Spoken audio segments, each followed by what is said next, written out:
Deep in the Appalachian Mountains, where cell towers can't reach and the nearest neighbor is 15 miles away, Maya Chen stands before a collapsed cabin that's supposed to be her inheritance.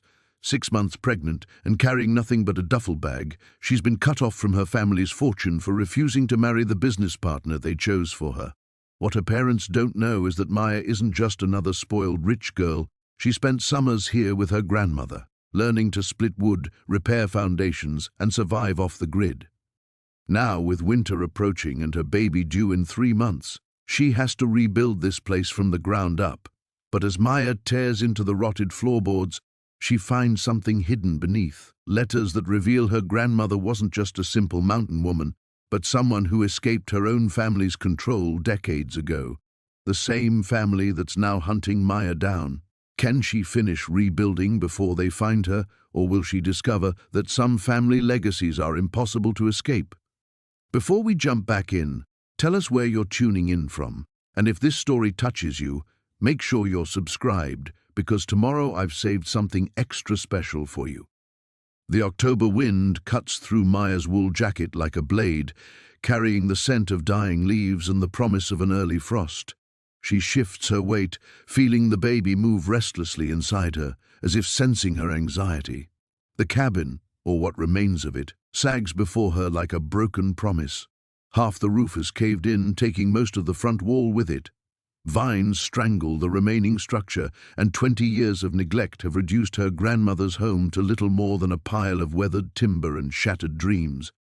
Maya's fingers trace the worn brass key in her pocket, the only thing her grandmother left her besides this crumbling inheritance. When Nai died 5 years ago, Maya had been too consumed with her finance degree and her family's expectations to make the trip up here. She'd assumed the property would be sold, the money folded into the Chen family's vast portfolio like everything else. She never imagined she'd be standing here now, homeless and desperate, with nowhere else to go. The memory of her father's face still burns, the cold disappointment when she refused to sign the marriage contract with Jonathan Blackwood, heir to Blackwood Industries. "You are throwing away everything we built for you," he'd said in Mandarin, his voice sharp as winter ice. "This family does not tolerate selfish children." Within hours, her credit cards were cancelled, her trust fund frozen, her apartment lease terminated by a single phone call. The Chen family moved with the efficiency of a corporation, which, Maya realized, was exactly what they were. She wasn't a daughter. She was an asset that had just become a liability. The baby kicks, and Maya places both hands on her belly. "Just you and me now, little one," she whispers. She circles the cabin slowly, her architect's eye cataloguing the damage. The foundation is solid. Nai always said the Chen women built things to last. The well pump still works. She can hear water gurgling in the depths when she primes the handle. The old woodshed stands intact, though empty of everything but spiderwebs and memories. Maya remembers being 8 years old, struggling to stack split logs while her grandmother worked beside her, hands moving with practiced precision. "Strong women make strong homes," Nai had said in her careful English, still heavily accented after 40 years in America. "Not with money, Maya girl, with will."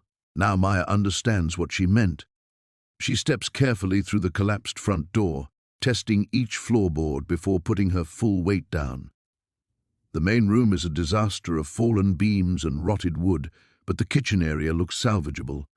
The old cast-iron stove squats in the corner like a faithful dog, rusty but intact. It's when she's examining the stove that she notices the loose floorboard beneath her feet. It gives slightly when she steps on it, creating a hollow sound that doesn't match the others.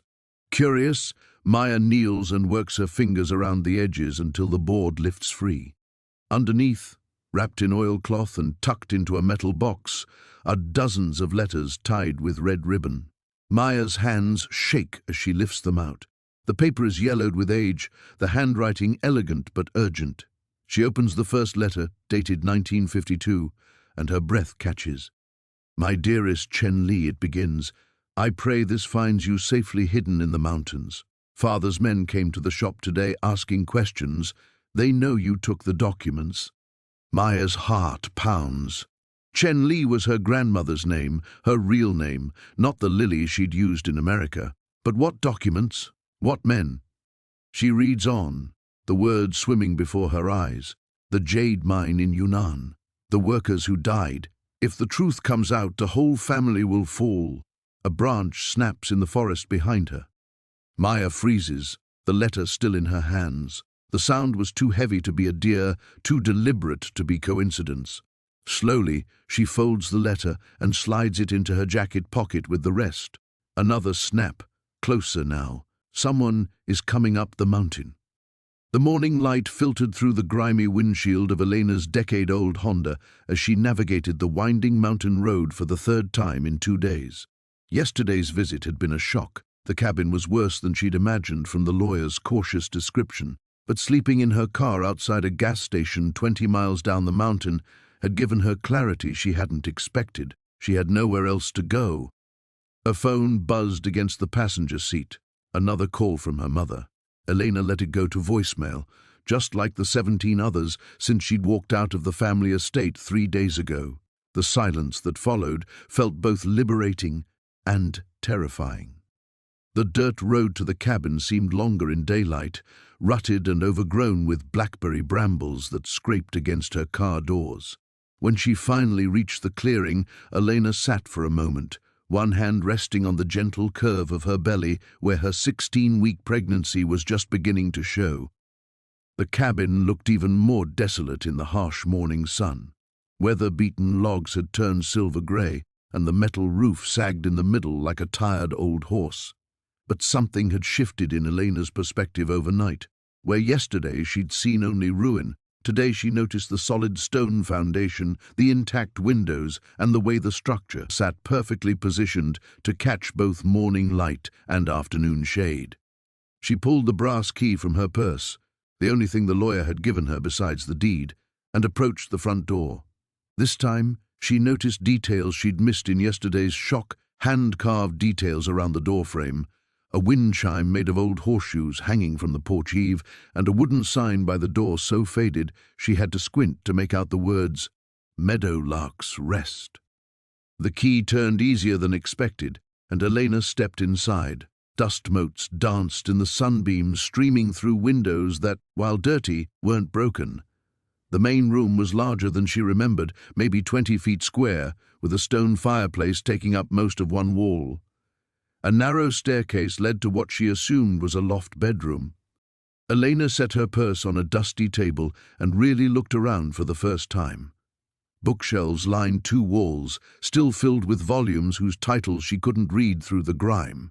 Mason jars filled with mysterious dried herbs sat on windowsills, and everywhere, covering nearly every surface, were photographs. She moved closer to examine them. Black and white images of the cabin in what must have been its prime, surrounded by flourishing gardens and outbuildings. Photos of a woman Elena didn't recognize, small and sturdy, with graying hair pulled back and laugh lines around her eyes. In some pictures, the woman posed with horses. In others, she worked in an enormous vegetable garden. In one image that made Elena's breath catch, the woman stood beside a tall man with Elena's own dark hair and distinctive nose. Her grandfather. Elena had never seen a photo of him before. Her mother always claimed there were none. "What else didn't you tell me, Mama?" Elena whispered to the empty room. She spent the next hour exploring. The kitchen was basic but functional. A wood-burning stove, deep sink, and surprisingly solid cabinets. Upstairs, the loft contained a bed frame, a dresser, and a trunk she couldn't open. But it was the view from the loft window that stopped her cold. Rolling hills stretched as far as she could see, covered in oak trees just beginning to hint at autumn colors. A creek sparkled in the distance, and she could make out the remains of what might have been a barn and other outbuildings. It was beautiful in a way that made her chest tight with unexpected emotion. The baby chose that moment to flutter, the first movement she'd felt clearly. Elena pressed both hands to her belly, overwhelmed suddenly by the magnitude of what she was considering. Could she really live here? Could she make this work? Her phone rang again. This time it was David's number. Elena stared at the screen, remembering their last conversation 2 weeks ago when she'd told him about the pregnancy. His offer to take care of it and his relief when she'd refused. His quick explanation that his parents would never accept a mixed-race grandchild, that his political future depended on the right kind of marriage. She declined the call and immediately blocked his number. Standing in her grandmother's house, her house now, Elena felt something she hadn't experienced in months. Not quite hope, but possibility. The baby fluttered again, and she imagined teaching a child to garden in the soil where her grandmother had grown tomatoes and herbs. She pictured winter evenings by the stone fireplace, reading books from these very shelves. It would be hard. She had her savings, but no income, no plan, and winter was coming. But she had something else now. A place that belonged to her, with secrets waiting to be uncovered and a legacy she was only beginning to understand. Elena Castellanos was going to rebuild Meadowlark's Rest. The mountain road twisted upward like a question mark, each hairpin turn revealing another slice of wilderness that Clara had never imagined existed so close to civilization. Her sedan groaned against the incline, the engine protesting with every mile as pine trees pressed closer to the narrow asphalt. The GPS had lost signal 20 minutes ago, leaving her with only the lawyer's hand-drawn map and a growing sense that she'd made a terrible mistake. When the pavement finally gave way to gravel, Clara's hands tightened on the steering wheel. The baby kicked, a sharp jab against her ribs that made her gasp. "I know, little one," she whispered, one hand moving to her belly. "This isn't exactly what I had in mind either." The gravel became dirt. The dirt became ruts. By the time she reached the rusted mailbox leaning drunkenly beside an overgrown driveway, Clara's entire body ached from fighting the wheel. The name Whitmore was barely visible on the weathered metal, painted over so many times that the letters looked like scars. She turned into the drive and immediately regretted it. Branches scraped against her windows with fingernail sounds that made her cringe. The path curved through a tunnel of overgrown rhododendrons and wild blackberry vines that had clearly been reclaiming their territory for years. Just when she thought she'd have to abandon the car and walk, the vegetation parted. Clara's foot found the brake without conscious thought. The cabin squatted in the clearing like something from a fever dream, its log walls dark with age and neglect. Half the roof was missing, revealing rafters that pointed toward the sky like broken ribs. The front porch sagged so dramatically that it resembled a frown, and everywhere she looked, green things were winning the war against human habitation. Moss crept up the walls, vines strangled the chimney, and saplings sprouted from what had once been the foundation. "This is it?" The words came out as a croak. Clara turned off the engine and sat in the sudden silence, staring at what was supposed to be her salvation. The lawyer had mentioned it needed work, but this wasn't work, this was resurrection. She forced herself out of the car, her legs unsteady after the long drive. The mountain air hit her like a slap, thin and sharp with the scent of pine and something wilder underneath. At 7 months pregnant, every movement required consideration, but she managed to pick her way across the uneven ground toward the cabin's front door. The porch boards creaked ominously under her weight. The door itself hung askew on rusted hinges, and when she pushed it open, the smell that rushed out made her step back. Mildew, rot, and decades of abandonment layered together like geological strata of neglect. Inside was worse. Sunlight streamed through gaps in the roof, illuminating a scene of comprehensive decay. The floor was a minefield of warped boards and water damage. In one corner, something had made a nest in what might have once been a rocking chair. The kitchen was a museum of rust and ruin, and when she tested the light switch, nothing happened. Clara sank onto the least dangerous-looking section of floor and buried her face in her hands. 3 days ago, she'd been planning nursery colors in her childhood bedroom. Now she was sitting in a ruin in the middle of nowhere, pregnant and alone, with exactly $843 in her checking account and nowhere else to go. The baby kicked again, more gently this time, and Clara found herself talking to the silence. "Your great-great-grandmother lived here, you know. Somehow she made a life in this place." She looked around the wreckage with new eyes, trying to imagine it whole. "Maybe we can too," A sound from outside made her freeze, the distinctive rumble of a truck engine. Clara struggled to her feet and peered through the glassless window. A red pickup was making its way up the drive, navigating the ruts with the confidence of long practice. Panic fluttered in her chest. She wasn't ready for neighbors, for explanations, for the inevitable questions about what a pregnant woman was doing alone in a place like this. But there was nowhere to hide, and the truck had already stopped beside her car. The man who climbed out was tall and lean, dressed in worn jeans and a flannel shirt with the sleeves rolled up. Dark hair, weathered hands, and an expression of careful neutrality that suggested he was as surprised to see her as she was to see him. He approached the porch slowly, like someone accustomed to dealing with skittish animals.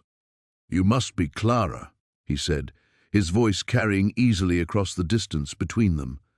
"I'm Sam Martinez. I live down the mountain about 2 miles. He paused, taking in her obvious condition and the disaster that surrounded them. "Your grandmother asked me to keep an eye on the place." The morning light filtered through the grimy windows, casting long shadows across the cabin's damaged floor. Elena had spent her first night wrapped in her coat, huddled against the least drafty corner, listening to mice scurrying in the walls and wondering if she'd made a terrible mistake. Her back ached, her stomach growled, and every muscle protested as she struggled to her feet. But daylight brought determination. She couldn't afford self-pity, not with a baby depending on her.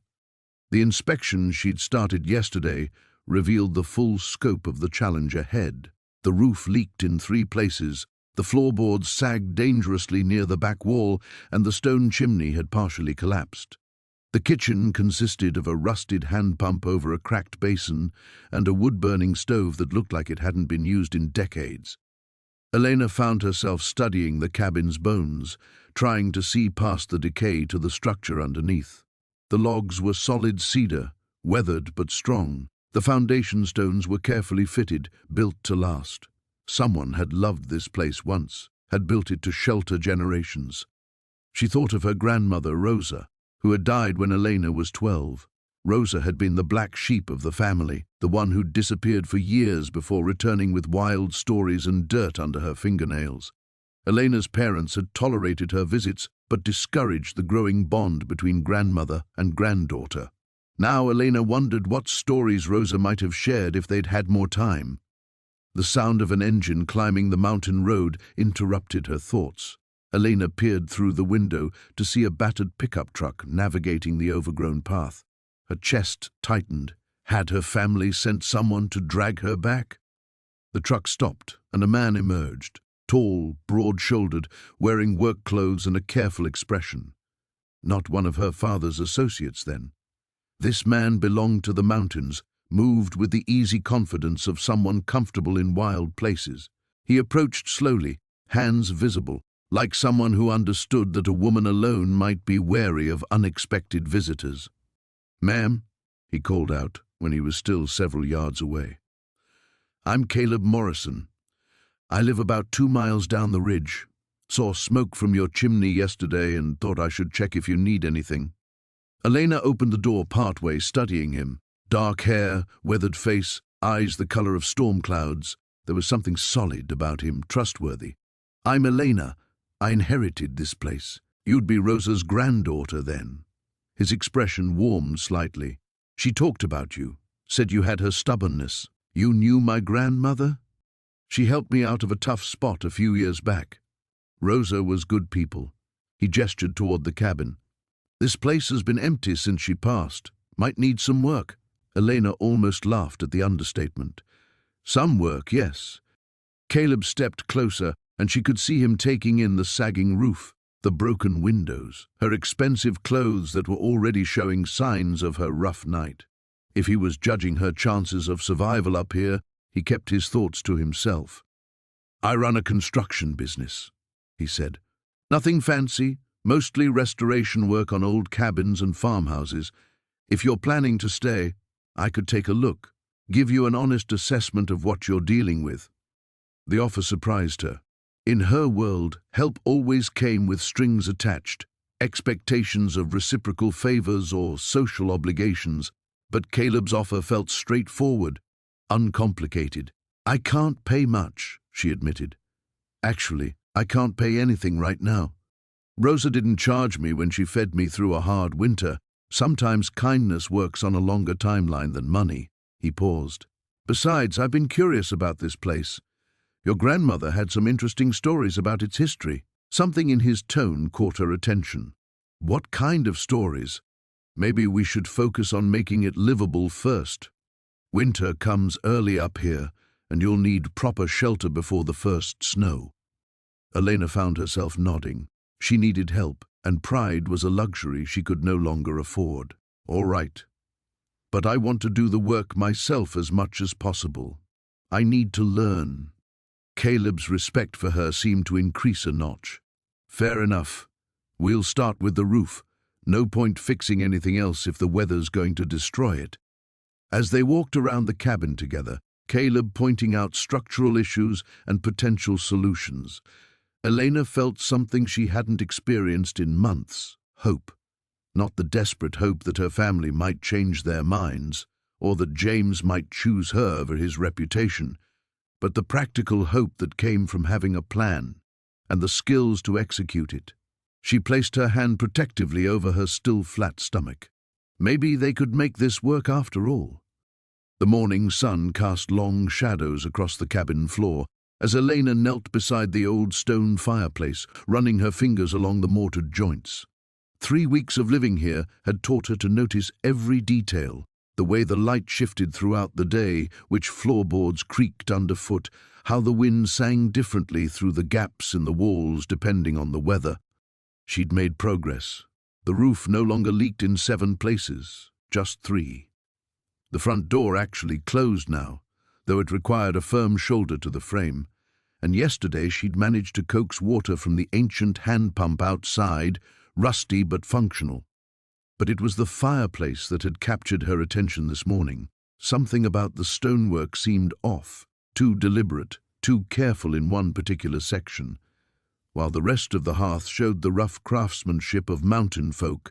A rectangular area near the base displayed almost artistic precision. Elena pressed against the stones, feeling them shift slightly under pressure.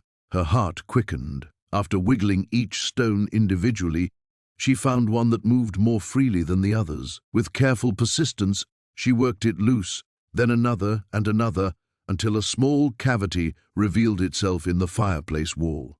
Inside lay a cloth-wrapped bundle, protected from decades of moisture and ash. Her hands trembled as she unwrapped the faded fabric, revealing a collection of letters tied with a blue ribbon, a small leather journal, and a tarnished locket. The familiar handwriting on the letters made her breath catch, her grandmother's flowing script, but younger, more hurried. The first letter was addressed to someone named Thomas, dated 35 years ago. Elena's eyes widened as she read. "My dearest Thomas, I cannot bear another day of this charade. The life Father has planned for me, this marriage to a man who sees me as property, I would rather die than submit. But I have found another way. I have found you, and I have found courage." Elena's pulse hammered in her throat.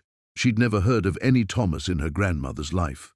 According to family history, Catherine had been a dutiful daughter who married the man her father chose, bore his children, and lived respectably until her early death. But these letters painted an entirely different picture. The second letter was never sent, its envelope unsealed. "Thomas, I must tell you something that will change everything. I am with child, our child. I know the scandal this will bring, but I cannot hide the truth any longer. I have a plan. The old cabin on Eagle's Ridge that belonged to my mother's sister. We could disappear there, make a life away from all of this." Elena's hands shook so violently she nearly dropped the letter. The dates, the timeline, it was impossible, yet the evidence lay before her. If her grandmother had been pregnant 35 years ago, unmarried, hiding at this very cabin, she opened the leather journal with reverence. The first entry confirmed her growing suspicion. "I've been at the cabin for 2 weeks now. Thomas was supposed to meet me here, but I fear something has happened. Father's men came to town asking questions. I pray Thomas had the sense to run, but my heart breaks at the thought that I may never see him again. The child grows within me, and I must be strong for both of us now." Page after page chronicled her grandmother's months alone at the cabin, pregnant and terrified, but determined. The entries spoke of learning to hunt and fish, of trading with sympathetic mountain families who asked no questions, of the terrible loneliness, but also the fierce independence she'd discovered. Then Elena found the entry that made her world tilt on its axis. The baby came in the early hours of morning, with only old Mrs. Henley to help. A daughter, perfect and beautiful. I have named her Sarah, after my mother. But I know I cannot keep her and give her the life she deserves. Father's investigators grow closer, and soon they will find this place. I have made arrangements with a family in Denver, good people who can provide for her in ways I cannot. It breaks my heart, but love sometimes means letting go. Elena stared at the page, her mind reeling. Sarah. Her mother's name was Sarah, and her mother had always claimed to be adopted, though the family rarely discussed it. The timeline fit perfectly. If this was true, if her grandmother had given birth to her mother here, in this cabin 35 years ago, then everything Elena thought she knew about her family was a lie. She reached for the locket with trembling fingers. Inside was a miniature photograph of a young man with kind eyes and a gentle smile. On the back, in her grandmother's handwriting, Thomas Reeves, the only man I ever truly loved. Outside, the wind picked up, whistling through the pine trees, with a sound that seemed almost like whispers from the past. Elena pressed the locket to her chest and felt her own baby flutter, as if responding to the revelation. This cabin wasn't just her refuge, it was her birthright, the place where her true family story began. The roof beam groaned ominously as another gust of wind rattled the cabin. Maya pressed her hand against her growing belly and watched water drip steadily into the rusty pot she'd placed on the kitchen floor. 3 weeks of patching and cleaning had made the cabin livable, but barely. Winter was approaching fast, and she knew the real test was yet to come. She'd been surviving on canned goods from the general store in town and whatever vegetables she could salvage from her grandmother's overgrown garden. The tomatoes were still producing, though frost would claim them soon. She'd learned to start a fire in the old stone hearth, and had even managed to get the ancient hand pump in the kitchen working, though the water ran rust-colored for several minutes each time. The isolation should have felt crushing, but instead, Maya found herself settling into a rhythm. Mornings meant checking the mousetraps and assessing what new repairs were needed. Afternoons were for actual work, cleaning, patching, organizing. Evenings she spent reading the old books she'd found in her grandmother's bedroom, many of them journals filled with careful observations about mountain weather, plant remedies, and daily life. It was in one of these journals that she first noticed the discrepancies. Maya sat cross-legged on the bed, her grandmother's neat handwriting illuminated by lamplight. The journal was dated 15 years ago, and Eleanor had been documenting her daily activities with characteristic precision. But something didn't add up. According to the entries, Eleanor had been caring for someone, bringing meals to the back room, changing bandages, administering medicine. Yet Maya had explored every inch of the small cabin. There was no back room. She set the journal aside and walked through the cabin again, this time paying attention to the proportions. The main room felt right, as did the kitchen, but the bedroom seemed smaller than it should be, given the cabin's exterior dimensions. She pressed against the back wall, running her hands along the rough wood paneling. Near the corner, one board felt different, slightly proud of the others. When she pushed against it, the board shifted.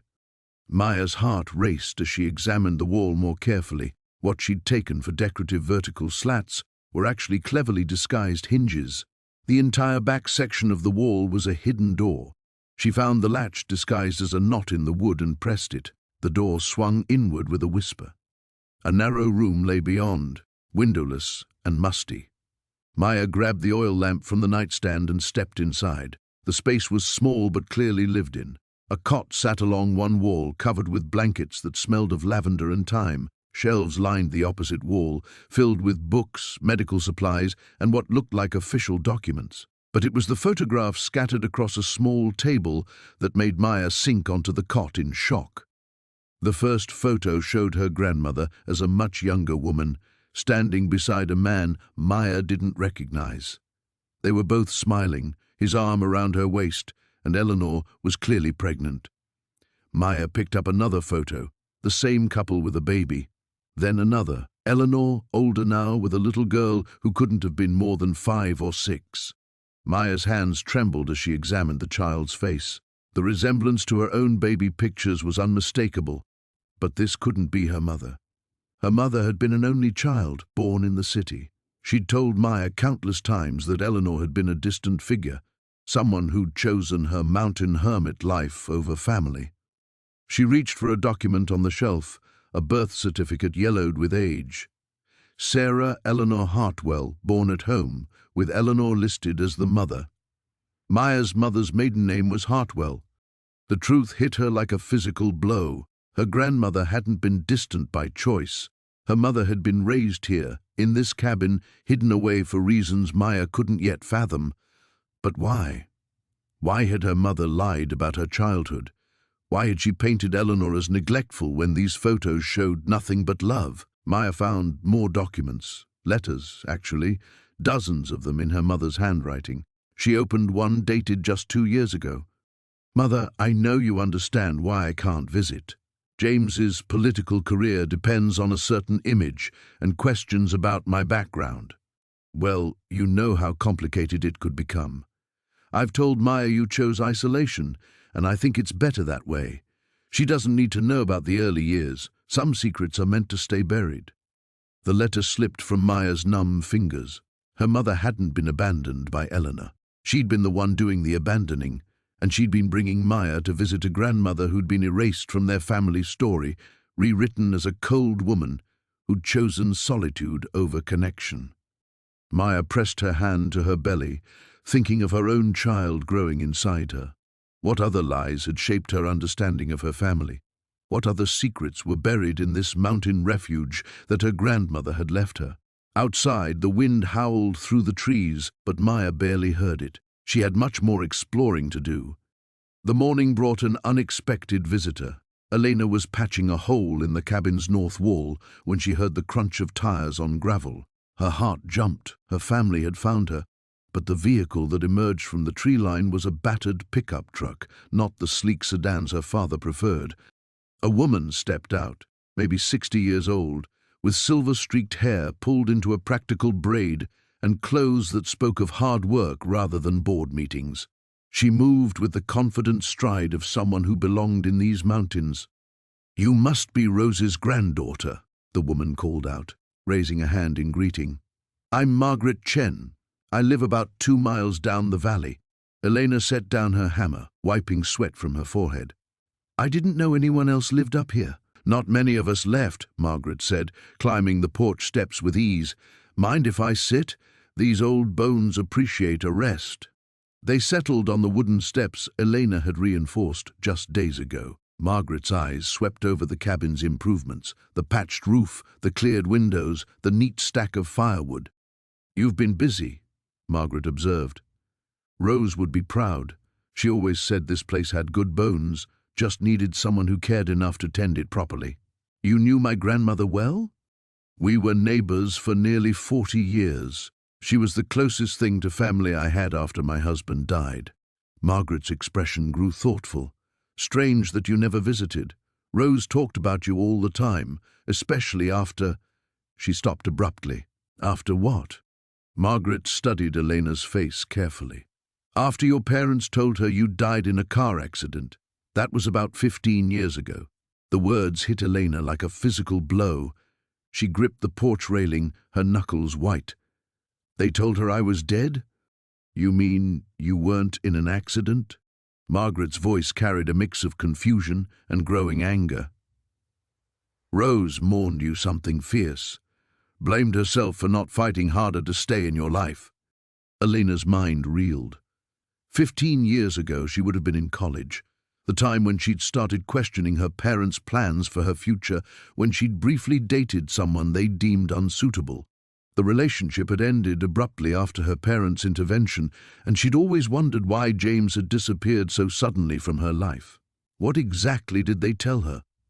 that you'd been killed by a drunk driver. Your father called personally, said there would be no funeral, too painful for the family. Rose was devastated.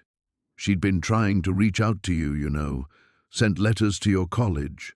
I never got any letters. Margaret's jaw tightened. I should have known something was wrong. Your family never struck me as the grieving type when I met them at your grandfather's funeral. Cold as January wind, the lot of them. Elena pressed her palms against her temples, trying to process this revelation. Her parents hadn't just cut Rose out of their lives. They'd convinced Rose that Elena was dead, rather than let them have any relationship. She left me this place, Elena said quietly. In her will. Course she did.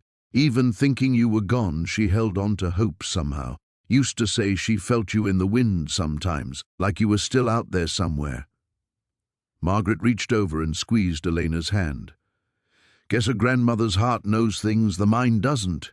They sat in comfortable silence for a moment, watching clouds drift across the mountain peaks. Finally, Margaret spoke again. There's something else you should know. Rose kept a box of things meant for you. Letters she wrote but never sent, photos, some jewelry. I've been holding on to it since she passed. Didn't know what else to do with it. I'd like to see it. I'll bring it by tomorrow. But Elena... Margaret hesitated. Some of what's in there might be hard to hear. Rose had some strong feelings about your parents' treatment of her, especially near the end. Elena nodded, though part of her wasn't sure she could handle many more revelations. The baby shifted inside her, as if responding to her emotional turmoil. Margaret noticed the movement. When are you due? 3 months. And the father? Not in the picture. Elena's voice was flat. Margaret stood, brushing dust from her jeans. Well, you won't be alone. This mountain has a way of looking after its own, and you're Rose's blood. That means something up here. As Margaret's truck disappeared back into the forest, Elena remained on the porch, staring at the mountains that had sheltered her grandmother's grief for 15 years.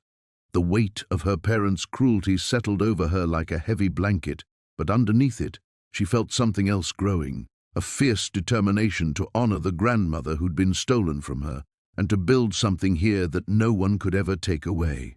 The baby kicked again, stronger this time, and Elena smiled through her tears. The morning sun filtered through the gaps in the cabin's walls, casting dancing shadows across the letters scattered on the makeshift table. Elena had spent half the night reading through her grandmother's correspondence, each revelation more stunning than the last. Her coffee had grown cold hours ago, but she couldn't stop piecing together the fragments of a story that rewrote everything she thought she knew about her family. Margaret hadn't just been the black sheep, she'd been the whistleblower. The letters painted a picture of corporate malfeasance that made Elena's stomach churn. Her grandfather's construction empire hadn't been built on hard work and smart investments as family legend claimed. It had been constructed on a foundation of bribes, safety violations, and worker exploitation that had cost lives. Margaret had tried to expose it all, and for her efforts, she'd been branded a traitor and erased from family history. Elena's hands shook as she read Margaret's final letter to a journalist, dated just weeks before her supposed accident. The brake failure that killed her parents. Margaret was convinced it hadn't been random. She'd been gathering evidence, preparing to go public with documentation that would have brought down the entire Castellanos construction dynasty. A knock at the door made Elena jump, scattering papers across the floor. She quickly gathered them up, her heart racing. Through the window, she saw Jake's familiar silhouette on the porch, tool belt slung over his shoulder. "Just a minute," she called, shoving the letters into the wooden box and sliding it under her bed. She smoothed her hair and opened the door, hoping her face didn't betray the turmoil churning inside her. "Morning," Jake said, his warm smile faltering when he saw her expression. "Everything okay? You look like you've seen a ghost." The irony of his words almost made her laugh, but there was nothing funny about what she'd discovered. Just tired, didn't sleep well. He stepped inside, his presence immediately making the small space feel warmer and safer. "The baby keeping you up?" Elena placed a protective hand on her rounded belly. At 6 months, her pregnancy was becoming more real each day. The baby's movements a constant reminder of the life growing inside her. Something like that. Jake set down his tools and moved closer, concern creasing his features. "Elena, what's wrong? And don't tell me nothing. I can read you better than that by now." She wanted to tell him everything, to share the burden of these terrible secrets. But how could she explain that her entire family fortune was built on blood money, that she might be carrying the child of a dynasty founded on corruption and possibly murder? "I found some of my grandmother's things," she said carefully. "Letters. They're difficult to process. Want to talk about it." The gentleness in his voice nearly broke her resolve. Over the past weeks, Jake had become more than just her carpenter and handyman. He'd become her confidant, her anchor in a world that had turned upside down. The way he looked at her, the careful attention he paid to her comfort and safety, the way his face lit up when she talked about the baby, it all pointed to feelings that neither of them had dared voice. "Not yet," she whispered. "I need more time to understand what it all means." Jake nodded, accepting her answer without pushing. It was one of the things she'd come to treasure about him, his ability to give her space while still making it clear he was there if she needed him. "Fair enough, but you know I'm here, right? Whatever you're dealing with, you don't have to handle it alone." The sincerity in his eyes made her chest tight with emotion. Here was a man offering her unconditional support, asking nothing in return, while her own family had cast her out for refusing to be a pawn in their games. The contrast was stark and heartbreaking. "I know," she managed. "Thank you." He squeezed her shoulder gently, then stepped back to survey their progress on the cabin. "Ready to tackle that kitchen today? I think we can get the new cabinets installed if we start early." Elena nodded, grateful for the distraction. Physical work had become her salvation, each nail-driven and board placed taking her further away from the gilded cage of her former life and closer to something authentic and real. As they worked side by side, Jake regaling her with stories about previous renovation disasters, Elena found herself studying his profile. The strong line of his jaw, the way his hands moved with practiced confidence, the unconscious care he took to shield her from the heavier lifting. Everything about him spoke of integrity and genuine goodness. What would he think if he knew the truth about her family? Would he still look at her the same way, or would the knowledge that Castellanos' money had been earned through others' suffering change everything between them? The baby gave a particularly strong kick, as if responding to her troubled thoughts. Elena gasped, pressing her hand to her side, and immediately Jake was there, his hand covering hers with gentle concern. "Is everything all right?" Looking into his worried eyes, Elena made a decision. Whatever secrets her family harbored, whatever sins they'd committed, she wasn't them. She was building something new here, something clean and honest. "Everything's perfect," she said, and meant it. The morning frost crunched beneath Sarah's boots as she made her way to the old well behind the cabin.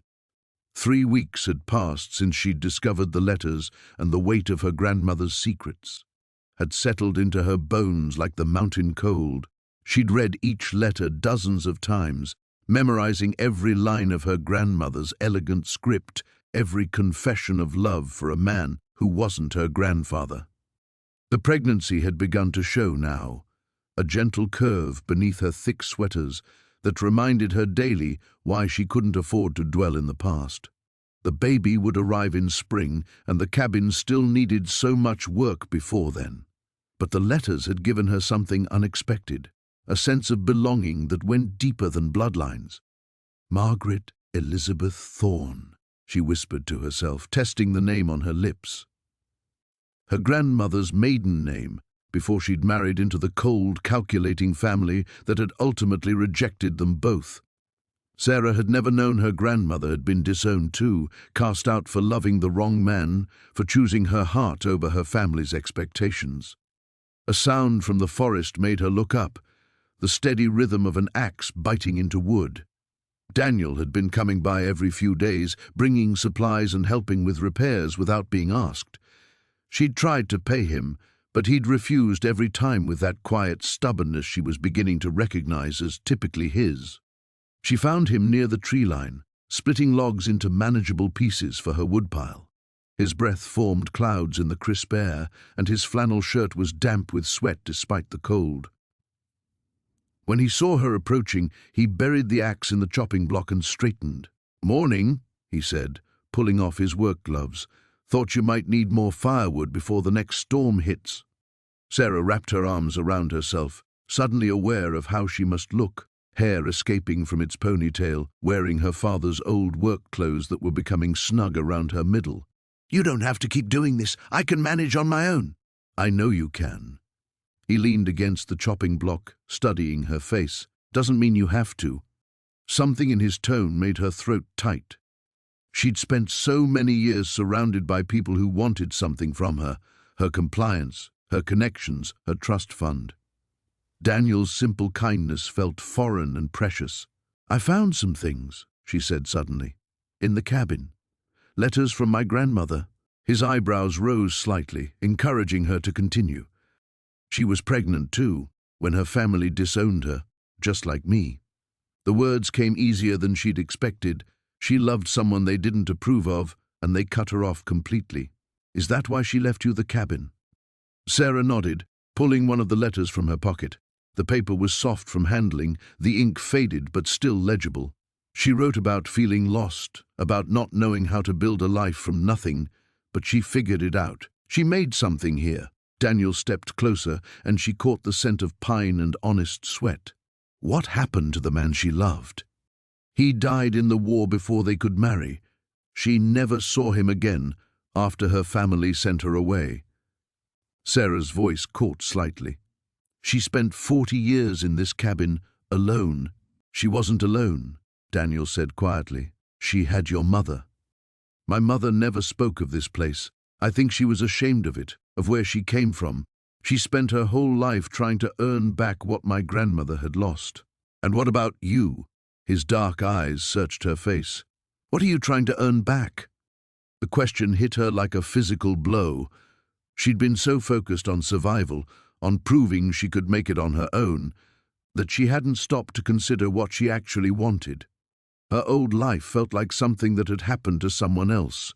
The charity galas, the society expectations, the marriage negotiations that had treated her like a commodity to be traded. Nothing, she realized aloud. "I don't want any of it back." Daniel smiled then, the first real smile she'd seen from him, and it transformed his whole face. "Good. Because this suits you better." "What? Looking like I've been wrestling with a lumber pile? Looking like you know who you are." Before she could respond, he'd picked up the axe again and returned to his work, leaving her standing in the clearing with her heart beating faster than the cold warranted. She watched him for a moment longer, then headed back to the cabin, her grandmother's letter still clutched in her hand. Inside, she spread the letters across the kitchen table and began reading them again, but this time looking for something different. Not just the pain and loneliness, but the strength, the determination, the slow, careful building of a life worth living. By spring, she would have a child and a home. For now, that felt like everything. The storm had passed, but its aftermath lingered in every waterlogged beam and mud-caked surface of the cabin. Elena stood in the doorway, surveying the damage with a mixture of despair and determination. 3 weeks of back-breaking work had been undone in a single night, yet something inside her refused to surrender. Marcus emerged from behind the cabin, his boots squelching in the saturated earth. "The foundation's solid," he called out, wiping mud from his hands. "And the roof held better than I expected." She turned to find him approaching, his shirt plastered to his chest, dark hair dripping. Despite everything, her pulse quickened. Their relationship had shifted since that night he'd stayed, becoming something neither of them had quite named, but both felt intensely. "The floor's completely warped," Elena said, pressing a hand to her growing belly. At 5 months, her pregnancy was becoming impossible to hide. Though Marcus had never asked questions she wasn't ready to answer. "Floors can be replaced." He stopped beside her, close enough that she could smell the rain on his skin. The question is whether you want to keep fighting this place." Elena looked past him to the mountains, rising like ancient sentinels around the valley. Her grandmother's voice seemed to whisper through the wind-bent trees. "Battles are worth the scars they leave behind." "I'm not going anywhere," she said firmly. Marcus smiled, the expression transforming his usually serious face. "Then we'd better get to work." They spent the morning pulling up ruined floorboards and hauling out waterlogged furniture. Elena worked methodically, her movements careful but determined. She'd learned to listen to her body, to rest when the baby demanded it, but she refused to be treated like fragile porcelain. Around noon, Marcus straightened from prying up a particularly stubborn board. "There's something under here," he said, frowning. Elena knelt beside him, ignoring the protest from her lower back. Beneath the damaged flooring lay a metal box, its surface green with age but remarkably intact. Her heart hammered as she recognized her grandmother's initials etched into the lid. "Help me get it out," she whispered. Together, they lifted the heavy box from its hiding place. Elena's hands trembled as she worked the old latch, half expecting it to crumble at her touch. Instead, it opened with a satisfying click. Inside lay bundles of letters tied with faded ribbon, photographs she'd never seen, and a leather journal worn soft with age. But what made her gasp was the collection of legal documents bearing the letterhead of her family's law firm. "Elena," Marcus said softly, reading over her shoulder. "These are property deeds." Her grandmother hadn't just owned the cabin. According to the documents, Rose Thornfield had owned nearly 1,000 acres of prime mountain real estate, including mineral and water rights that would be worth millions today. More shocking still were the letters from Elena's own father, dated just 5 years ago, acknowledging the inheritance and promising to handle the situation discreetly. "They knew," Elena breathed, her voice barely audible. "My family knew what this place was worth." Marcus was already flipping through the journal, his expression growing darker with each page. "Elena, look at this." Her grandmother's careful handwriting filled the pages, documenting years of legal battles with the Castellano family. Rose had fought to keep the land from being absorbed into their growing empire, had refused buyout offers that grew increasingly aggressive over time. "They think they can wait me out," one entry read. "But this land will go to Elena when I'm gone. She's stronger than they know, stronger than she knows. Let them underestimate her." "She planned this," Elena said, understanding flooding through her. "She knew they'd try to control me, and she gave me a way out." "More than that," Marcus said, pointing to a letter near the bottom of the box. "Look at this." The letter was from a mining company, dated just 6 months ago. They'd offered to lease the mineral rights for an amount that made Elena's head spin, but the offer had been sent to her father's office, not to her. "He's been intercepting your mail," Marcus realized. "All of it." Elena sank back on her heels, processing the implications. Her family hadn't just hidden her inheritance, they'd been actively working to steal it. The arranged marriage, the pressure to conform, even her disinheritance when she'd refused to comply, it had all been calculated to keep her away from this place. "What are you going to do?"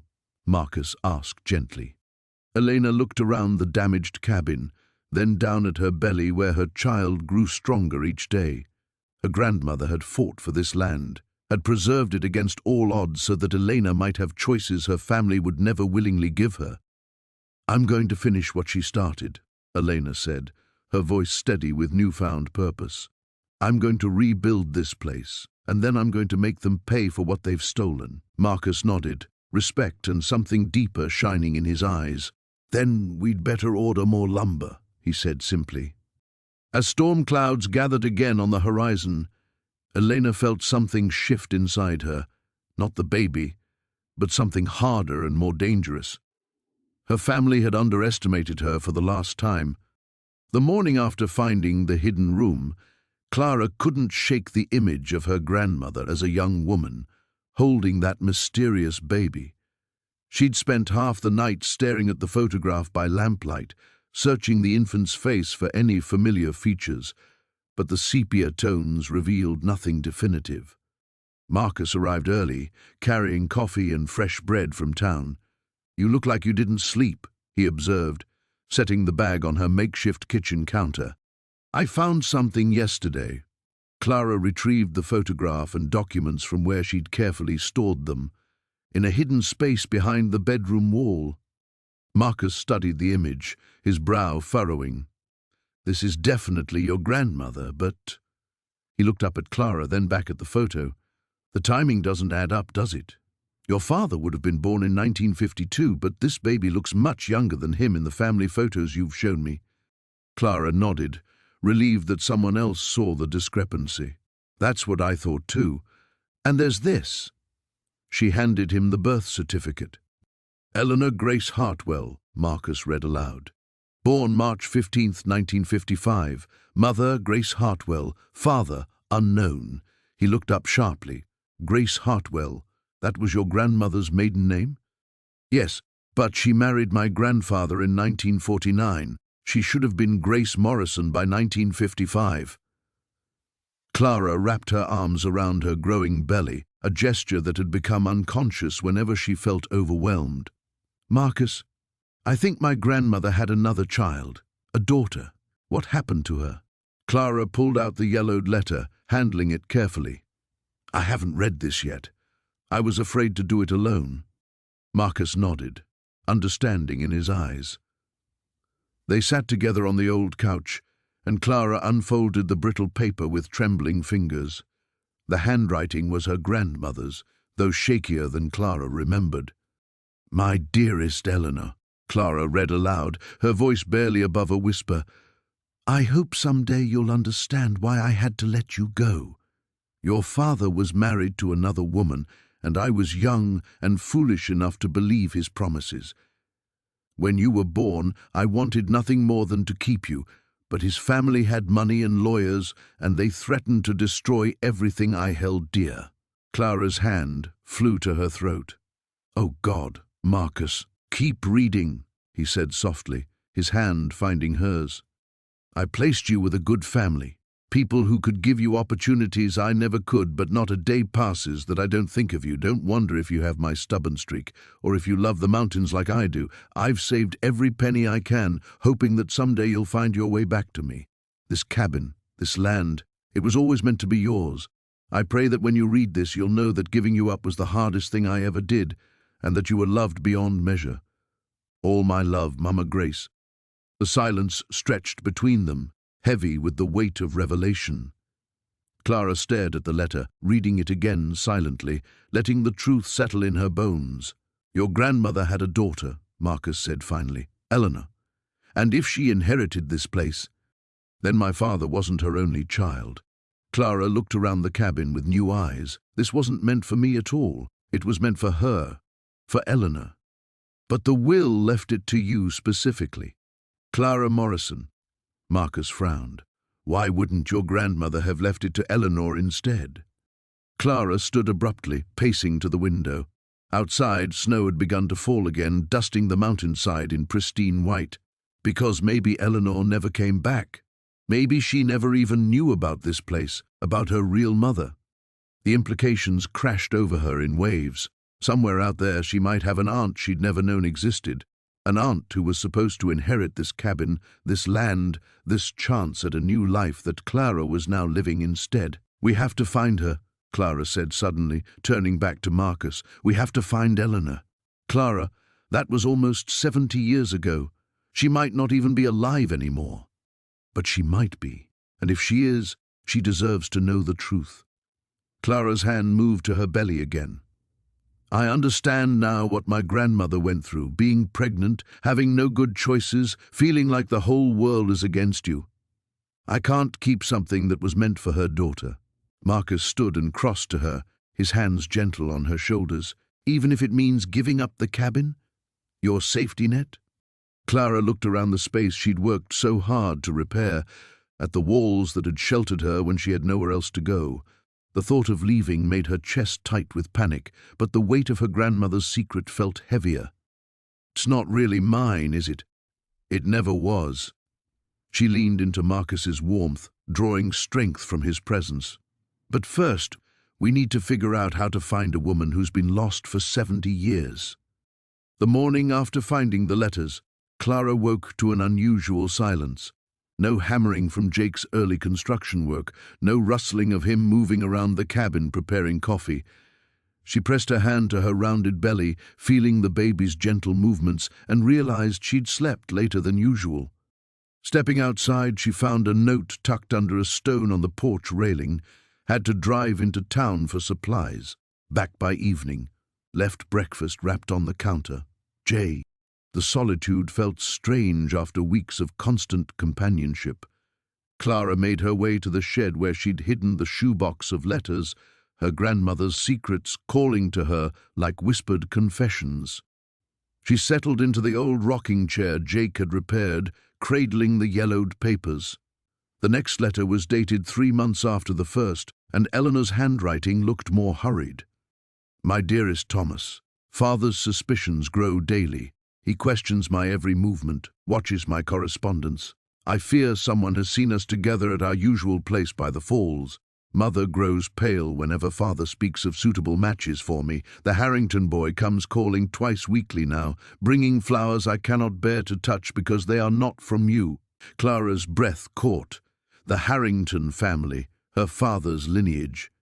Her throat tightened as she continued reading. I must tell you something that will change everything. I am with child. Our child. I have known for certain these past 2 weeks, and my heart alternates between soaring joy and crushing terror. What are we to do? Father will disown me if he discovers the truth, and Mother, I cannot bear to think of disappointing her so completely. The letter slipped from Clara's trembling fingers. Her grandmother had been pregnant, unmarried, facing the same impossible choice between family expectations and love. The parallels made Clara's chest ache with recognition. She reached for the next letter, this one dated only a week later. Thomas, I cannot find you anywhere. I went to our meeting place every day this week. Waited until sunset, but you never came. Mrs. Henderson at the general store said she heard you'd taken work in the lumber camps up north, that you'd left suddenly without word to anyone. Please tell me this is not true. Please tell me you did not abandon us when we need you most. Clara's heart broke for her young grandmother. She could picture Eleanor, barely older than Clara herself, walking the mountain paths alone, desperate for answers that would never come. The fourth letter was different, the handwriting steadier, as if Eleanor had found some inner strength. I know now that you will never read these words, but I must write them anyway. Father has arranged my marriage to Charles Harrington. The wedding is set for next month. I have not told them about the baby, our baby, but I will raise this child as Charles's own if it means survival. I cannot shame my family further, and I cannot bear this burden alone. Perhaps someday our child will understand why I made this choice. Perhaps love alone is not always enough when the world demands such cruel compromises. The final letter was the shortest and most heartbreaking. My sweet child was born today, a daughter. I named her Margaret, though Charles insists we call her by her middle name, Rose, as if erasing even that small piece of you from our lives. She has your eyes, Thomas. Every time I look at her, I see the love we shared and the life we might have had. Charles is not unkind, but he is not you. He will never be you. I am keeping these letters hidden in the cabin. If anything happens to me, if Margaret ever needs to know the truth about where she came from, perhaps she will find them here. Perhaps she will understand that even when love seems lost, it leaves something beautiful behind. Clara pressed the letters to her chest, tears streaming down her face. Her grandmother had lived the same heartbreak, made the same impossible choices. Margaret, Rose, was not truly a Harrington by blood. Clara's real grandfather was Thomas, a man whose name had been erased from family history. But there was something else, something that made Clara's skin prickle with possibility. Her grandmother had mentioned the falls, a meeting place. Clara had explored every inch of these mountains during her weeks here. She knew exactly which falls Eleanor meant, the secluded cascade hidden deep in the forest, the same place where Jake had first kissed her. As if summoned by her thoughts, she heard the rumble of Jake's truck approaching. Clara quickly gathered the letters, her mind racing. Had Jake known about this history when he'd taken her to the falls, or was it simply coincidence that had led them to the same place where her grandmother had once found love? She tucked the letters away as Jake's footsteps approached the shed. Through the dusty window, she watched him pause at the cabin door, looking around for her with an expression of such genuine concern that her heart swelled. Whatever secrets the past held, whatever truths remained buried, Clara knew one thing with absolute certainty: she would not repeat her grandmother's mistakes. She would not let love slip away without fighting for it. The morning after finding the letters, Sarah sat at her grandmother's writing desk, the wooden surface scarred from decades of use. Sunlight streamed through the newly repaired windows, illuminating dust motes that danced like tiny spirits around her. She had read each letter 3 times now, and the words still felt surreal. Her phone buzzed. A text from Marcus. "Thinking about you. How are you feeling today?" She touched her rounded belly, now prominent at 6 months. The baby had been particularly active since yesterday, as if sensing her emotional turmoil. Overwhelmed, she typed back. "Found some family documents. Need to process everything. Want to talk about it?" Sarah hesitated. She hadn't told Marcus about her father's real parentage yet. The revelation felt too fragile, too explosive to share over text messages. Maybe later, working on the cabin today. But work felt impossible with her mind spinning. According to the letters, her grandfather, the man she'd called Grandpa Thomas her entire life, wasn't actually her father's biological father. The correspondence between her grandmother and a man named William Chen painted a picture of a passionate but impossible love affair in the 1950s, when interracial relationships faced not just social disapproval, but real danger. Sarah pulled out the photograph she'd found tucked between the letters. A young Asian man stood beside her grandmother near the cabin's original front porch. Both were smiling with an intimacy that spoke of deep affection. On the back, in her grandmother's careful script, "William and me, summer 1952, the math was devastating, perfect. Her father would have been born in early 1953. A knock at the door interrupted her thoughts. Through the window, she saw an unfamiliar pickup truck and an elderly man walking slowly up her newly cleared path. He was Asian, perhaps in his 80s, with silver hair and kind eyes behind wire-rimmed glasses. Sarah opened the door cautiously. "Can I help you?" "I hope so," he said softly. "My name is David Chen. I believe you knew my father, William Chen.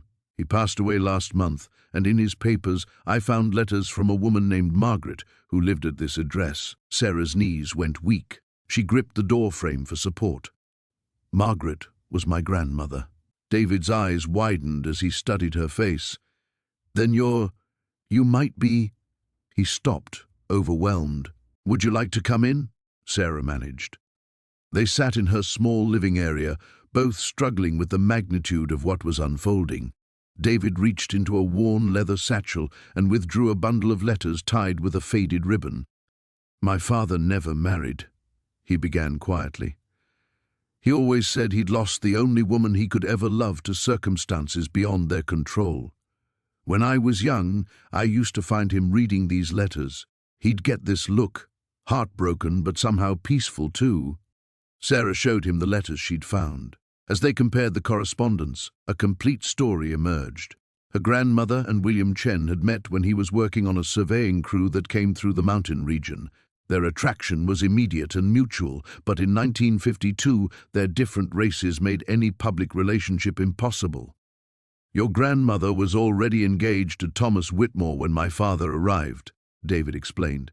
"But according to his letters, she'd told him she didn't love Thomas, that it was an arrangement between families." "Some things never change," Sarah muttered, thinking of her own arranged marriage. She broke off the engagement when she realized she was pregnant.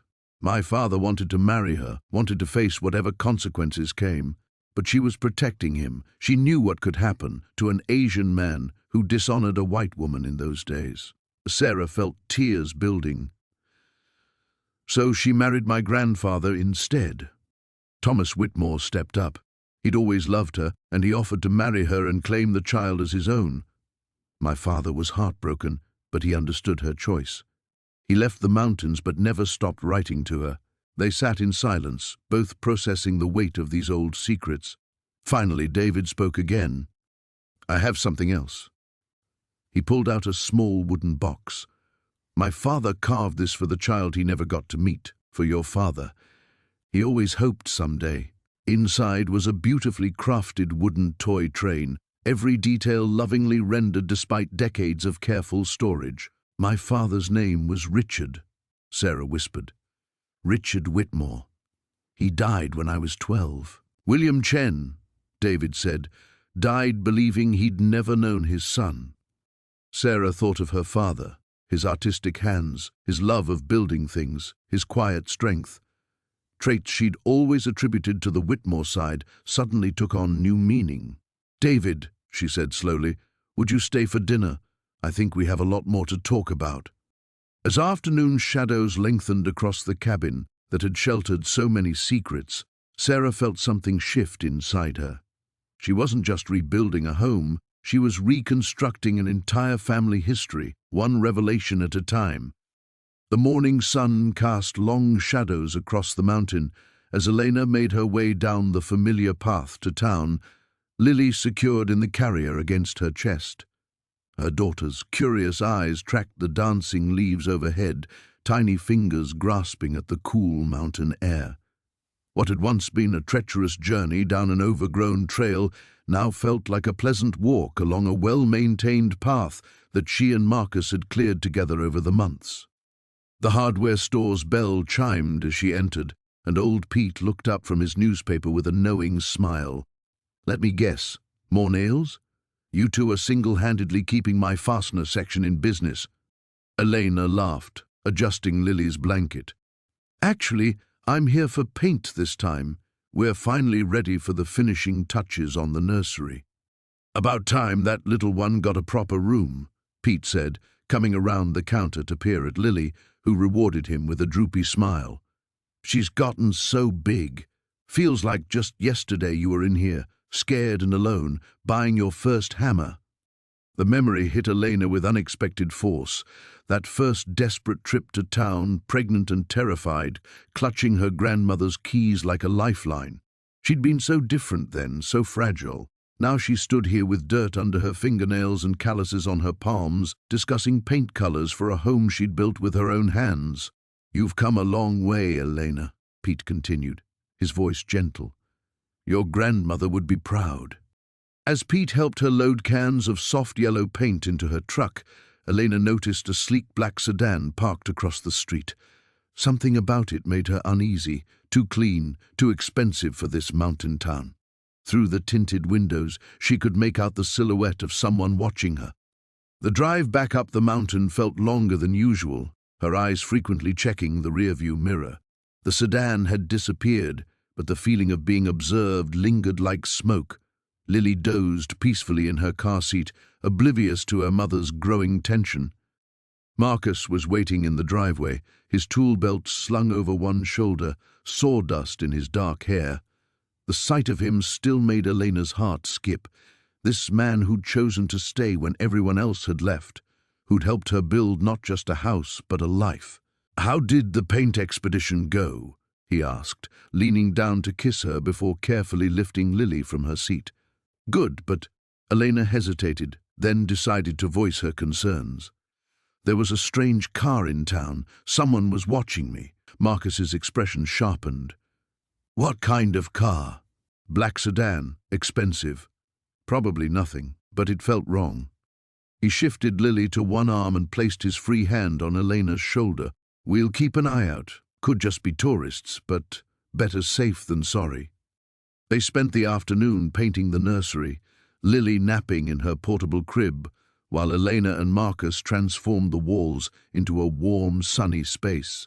As Elena carefully painted around the window frame, she caught sight of movement in the trees below, a flash of dark clothing, there and gone. "Marcus?" she called softly, not wanting to wake Lily. He moved to the window beside her, his eyes scanning the forest. For a long moment, They saw nothing but wind-stirred branches and dancing shadows. Then, unmistakably, a figure in a dark suit moved between the trees, too far away to make out features, but close enough to be watching the cabin. "Stay here with Lily," Marcus said, his voice calm but firm. He set down his paintbrush and headed for the door. "No, don't go alone." But he was already moving, and Elena found herself torn between following him and protecting her daughter. She gathered Lily into her arms and moved away from the window, her heart pounding. 10 minutes passed like hours before Marcus returned, his jaw tight with frustration. "Whoever it was, they're gone. But I found cigarette butts near the old oak. Someone's been watching for a while." Elena sank into the rocking chair they'd placed by the window, Lily fussing slightly at the sudden movement. "You think it's my family?" "Makes sense. You've been here almost a year now. Maybe they're finally curious about what happened to their disgraced daughter." The thought of her family invading this sanctuary, this life she'd built from nothing, made Elena's chest tighten with old familiar fear. But as she looked around the nursery, at the walls they'd framed and painted, the crib Marcus had built by hand, the mobile of carved wooden birds that cast gentle shadows in the afternoon light, she felt something stronger than fear. "Let them watch," she said finally, her voice steady. "Let them see what I've become without them." Marcus moved to stand behind her chair, his hands resting on her shoulders. Through the window, the mountains stretched endlessly, beautiful and wild and free. Whatever came next, she was ready for it. This was her home now, her family, her choice, and she would defend it. The morning light filtered through the kitchen window as Elena spread her grandmother's letters across the newly repaired wooden table. Each envelope bore dates spanning decades, all addressed to her grandmother but never delivered. Inside, she had discovered the truth that shattered everything she thought she knew about her family. Marcus entered quietly, carrying 2 steaming mugs of coffee. He set one beside her and settled into the chair across the table, his eyes taking in the scattered correspondence. "What did you find?" Elena's hands trembled slightly as she picked up a letter dated 25 years ago. "My father wrote these, all of them, for years after my grandmother left the city." Her voice caught. He never stopped trying to reach her. She unfolded the yellowed paper and read aloud, "Mama, I know you're angry about what I said, but I never meant for you to leave. Elena asks about you every day. She's walking now, taking her first steps, and all I can think about is how much you did love to see her wobble across the living room with that determined little frown." Marcus reached across the table and covered her hand with his. "Keep reading." The next letter was dated 6 months later. "The doctors say it's my heart. I should have listened to you about slowing down, about what really matters. I've been such a fool, Mama. I pushed you away when I needed you most, when Elena needed you most." Elena's breath caught as she reached for another envelope, this one sealed but never sent. Her father's handwriting was shakier here, weaker. "I'm dying, and my greatest regret isn't the business or the money. It's that I let pride keep my daughter from knowing the most incredible woman I've ever known. You taught me to see magic in small things, to find strength in the earth itself. I destroyed that lesson, but maybe Elena could learn it from you."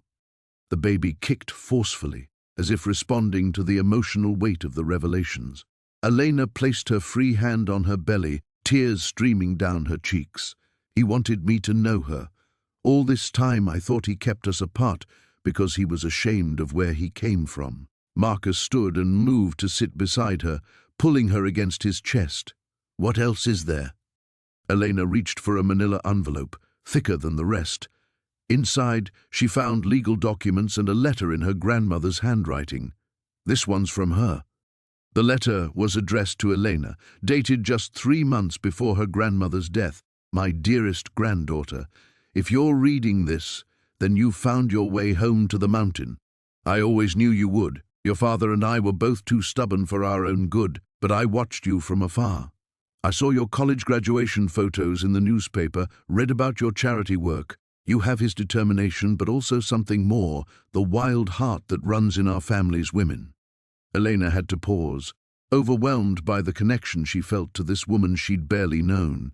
The letter continued, "The cabin holds more than just shelter, Elena. In the root cellar behind the far wall, you'll find what your father was really trying to protect. What we both were trying to protect." Marcus raised an eyebrow. "The root cellar? Have you been down there recently?" Elena shook her head. They had cleaned and organized the small underground storage space weeks ago, but she hadn't noticed anything unusual about the walls. "We need to look." They made their way outside and around to the cellar entrance. The wooden doors opened easily now, their hinges recently oiled. Marcus lit a lantern while Elena carefully navigated the stone steps, her pregnant belly making the descent more challenging. In the back corner, Marcus held the light close to the stone wall. "Here," he said, running his fingers along what looked like a hairline crack. "This isn't natural." Working together, they managed to shift several loose stones, revealing a hidden compartment. Inside sat a metal box, weathered but intact. Elena's heart pounded as Marcus lifted it out. Back in the kitchen, the box opened to reveal bundles of documents, photographs, and a small leather journal. The photographs showed the mountain property as it had been decades ago, not just the cabin, but an entire community. Gardens, workshops, other buildings that no longer existed. The journal was filled with her grandmother's records of medicinal plants, traditional recipes, and detailed observations about the land. But most shocking were the property deeds and survey maps showing that her family's original claim extended far beyond the cabin, encompassing nearly the entire mountainside. Elena stared at a photograph of her grandmother as a young woman, surrounded by other families, all working together to build something beautiful and sustainable. She wasn't just living here, Elena whispered. She was part of something bigger, a whole community that believed in living differently. Marcus pointed to a deed with multiple signatures. "Look at the date. This was filed just before your father demanded she leave." Elena understood now. Her father hadn't just been ashamed of the mountain life, he'd been afraid of it, afraid of a way of living that challenged everything he was building in the city. The truth had finally come home to the mountain. The morning sun filtered through the cabin windows, casting golden rectangles across the newly installed hardwood floors. Elena ran her hand along the smooth banister she'd spent weeks sanding and staining, marveling at how the once decrepit staircase now gleamed with warm honeytones. 6 months ago, she could never have imagined herself wielding power tools or understanding the intricacies of plumbing, yet here she stood in a home she'd rebuilt with her own hands. Her phone buzzed insistently on the kitchen counter, the same granite surface she'd salvaged from a demolition site and painstakingly restored. The caller ID made her stomach clench. "Mother." Elena Victoria Ashworth's voice carried its familiar chill even through the static of poor mountain reception. "I trust you've come to your senses." "Hello, Mother." Elena settled into the rocking chair Marcus had crafted for her, one hand instinctively moving to her rounded belly. At 7 months, the baby's kicks had grown stronger, more insistent, as if eager to explore this world she was building. "The Whitmore family has graciously agreed to overlook your episode.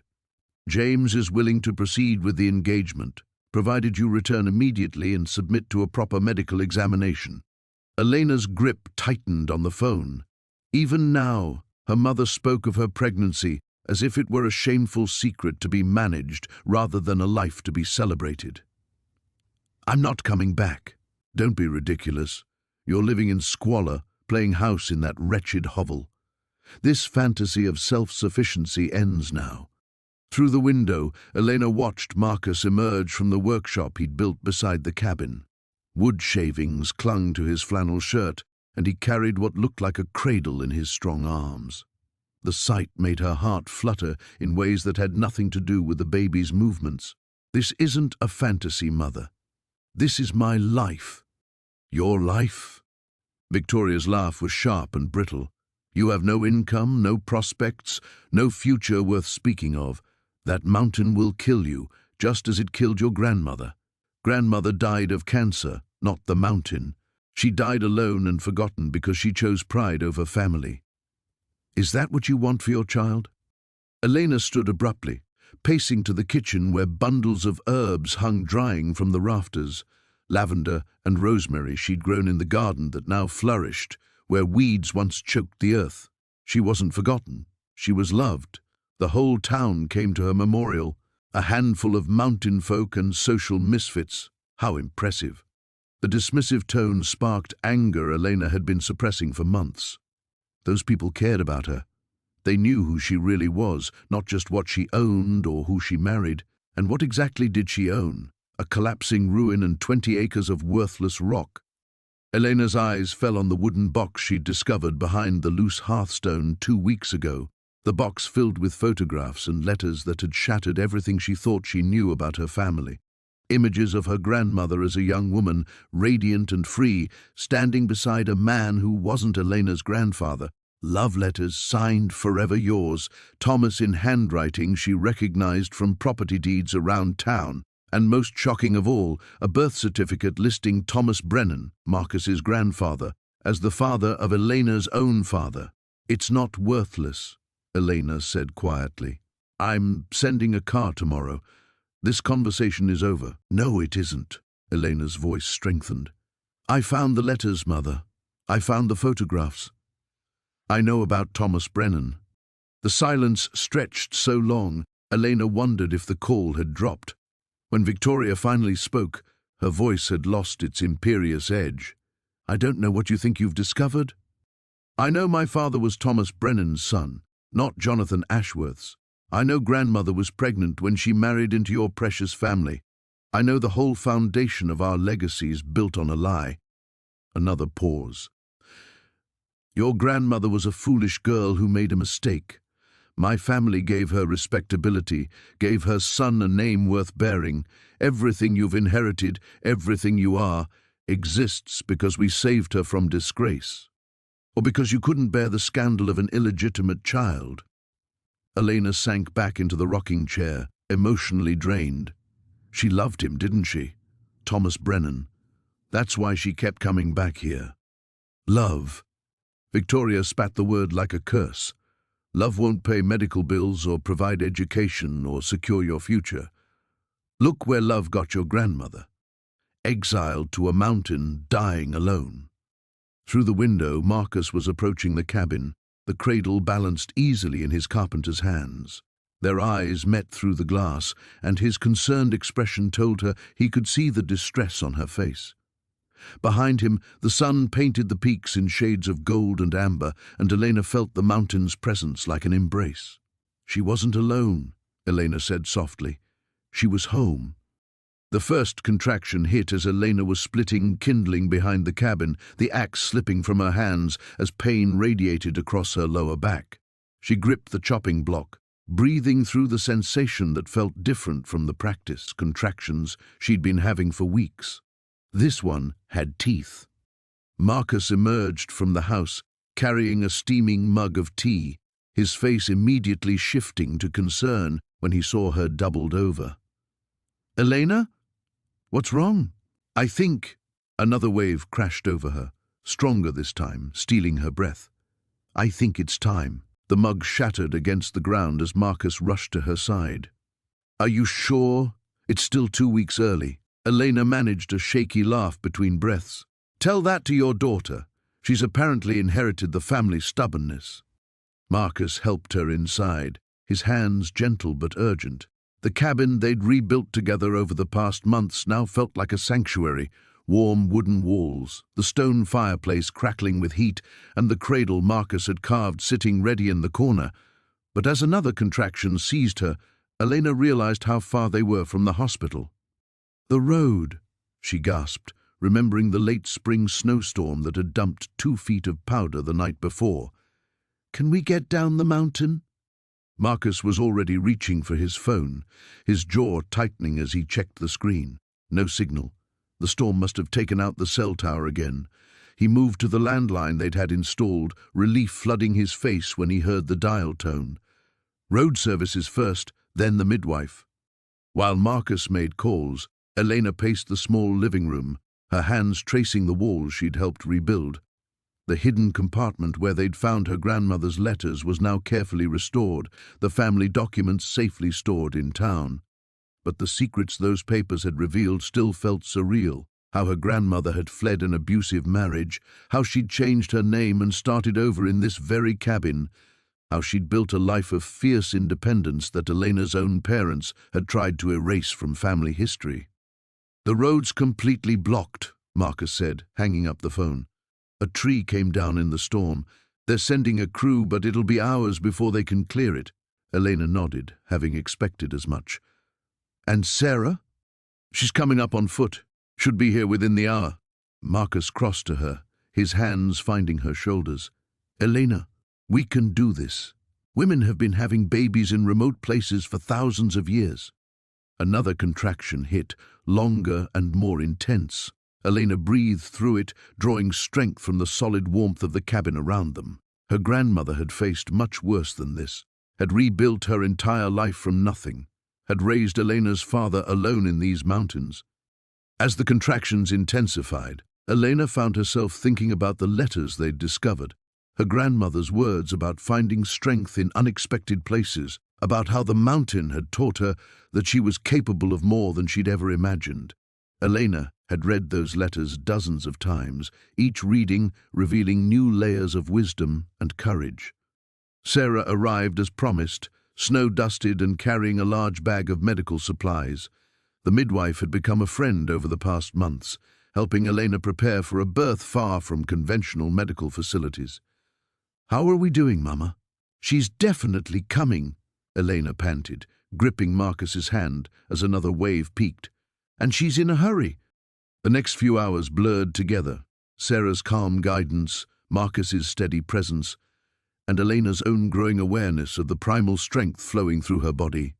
She labored in the same room where her grandmother had probably given birth to her father, surrounded by walls that had witnessed decades of struggle and triumph. As the sun began to set outside, painting the snow-covered peaks in shades of rose and gold, Elena felt the overwhelming urge to push. Sarah positioned herself with practiced efficiency while Marcus supported Elena from behind, his voice a constant stream of encouragement in her ear. "I can see her head," Sarah announced. "One more big push, Elena." Elena bore down with everything she had, thinking of her grandmother's courage, of the life she and Marcus had built together, of all the dreams waiting to unfold in this place that had once seemed like the end of everything. With a final surge of effort, she felt her daughter slip into the world.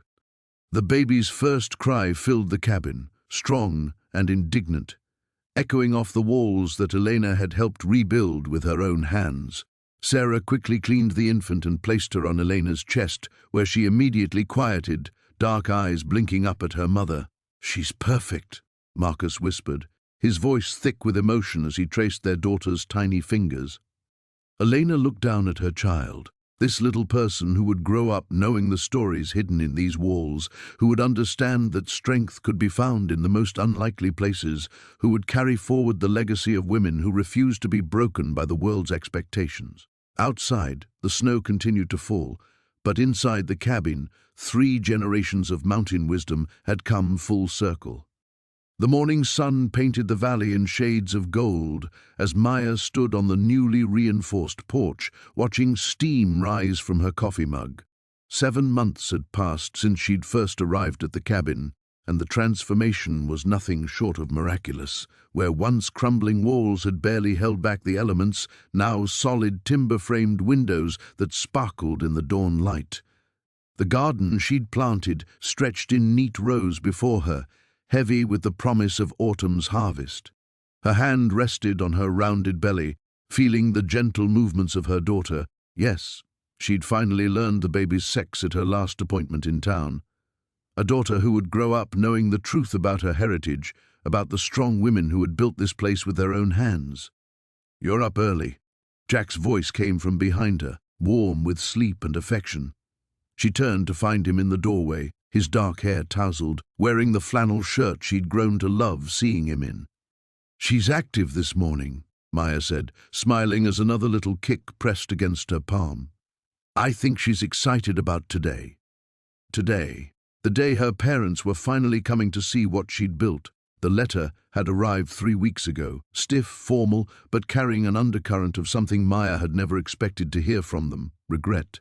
Jack moved to stand beside her, his arms slipping around her waist with practiced ease. You sure you're ready for this? Maya leaned into his warmth, drawing strength from his steady presence. He'd been her anchor through everything: the difficult conversations with lawyers about her inheritance, the physical demands of rebuilding, the emotional journey of discovering who she really was. I'm ready. They need to see this place, Jack. They need to understand what grandmother was really protecting. The sound of an expensive engine echoed through the valley, and Maya's pulse quickened. Through the trees, she could see the sleek black sedan making its way up the dirt road that Jack and the local contractor had improved over the summer. Her father would appreciate that. He'd always valued practical improvements. Remember, Jack murmured, pressing a kiss to her temple, you don't owe them anything. You're showing them this because you choose to, not because you have to. Maya nodded, squeezing his hand. The woman who had first climbed this mountain 7 months ago, broken, desperate, and ashamed, felt like a stranger now. She'd built more than just walls and gardens. She'd constructed an entirely new version of herself. The sedan pulled into the clearing and sat silent for a long moment. Maya could imagine her parents' shock at seeing the transformed homestead. When they finally emerged, her mother moved with uncharacteristic hesitancy, her usually perfect composure shaken. Maya! Her father's voice carried across the space between them, and she was surprised to hear it crack slightly. Dad, Mom. Maya stepped down from the porch, Jack's supportive presence at her side. Welcome to grandmother's cabin. Her mother's eyes swept over the garden, the restored buildings, the smokehouse where Maya now cured her own meats, and the workshop where she'd learned to craft furniture from fallen timber. My God, Maya, you did all this? With help, Maya said, glancing at Jack, and with the foundation grandmother left behind. The bones were always good. They just needed someone to believe in them. Her father approached slowly, his businessman's eye taking in the solar panels, the rainwater collection system, the careful restoration work. The Historical Society contacted me, he said quietly. They told me about the letters you found, about what really happened here during the Depression. Maya nodded.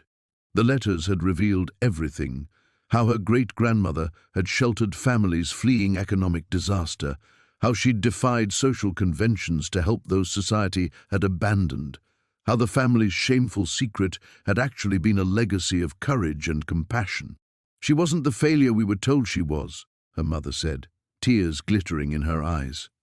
She was extraordinary. She was, Maya agreed. And she left me more than just a cabin, Mom. She left me a choice about who I wanted to be. Her father cleared his throat, struggling with words that clearly didn't come easily. We were wrong, Maya. About the marriage, about cutting you off, about everything. We thought we were protecting the family name, but we were destroying what actually mattered. The baby kicked then, a strong flutter that made Maya smile despite the emotional weight of the moment. Would you like to feel her move? She asked her mother softly. Her mother's face crumpled, and she stepped forward with trembling hands. As Maya guided her mother's palm to her belly, feeling the bridge of 7 months slowly rebuilding between them, she looked out over the valley her great-grandmother had loved.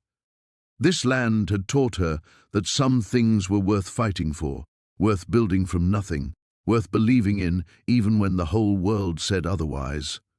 Her daughter would inherit that lesson, along with the mountain's enduring strength.